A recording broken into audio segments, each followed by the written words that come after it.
My name is Daniela Delvescovo. I teach 7th grade science at Olmsted Academy North. My biggest philosophy is that all learners should have a realistic and engaging environment. I think if you want to get to these kids who are from harder home lives, who don't have those same motivators at home, you need to show them why this stuff is important. And you need to give it a sort of realism. And that's why I like to have my classroom economy. So every day, every learner in my class is able to earn these little bio bucks that they can then spend at a little store every 2 weeks. So they are getting compensated for the hard work that they are doing. And on top of that, I try to make sure my lessons deal a lot with what they experience in their world before extending it out to the bigger world. That way they can see why it's important and connect to it. Because if not, they're not going to care. If it has nothing to do with their world and their space, they're not going to buy into your content. I had always loved the game Jeopardy, and I remember doing it when I was in high school in classes.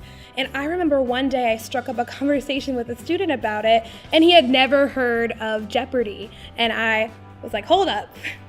I want to bring Jeopardy to the next generation, and now they love it. And again, to add that realism, I wanted them to earn real bio bucks while they're playing so that it's like they're on a real game of Jeopardy. I also draw a lot of ideas from my students.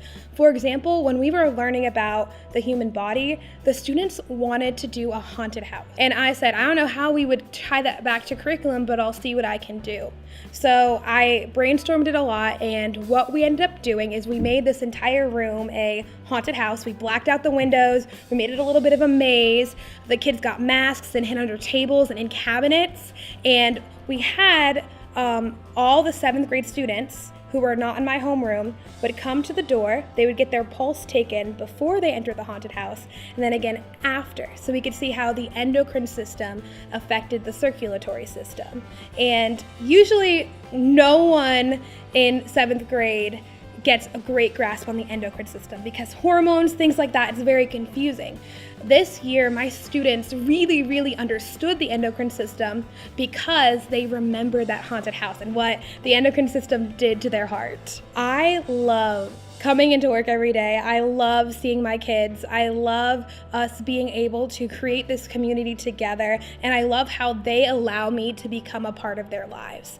And I feel like some days I get so much more than I give them because they allow me to see the world in a different way, and they help me become a better teacher.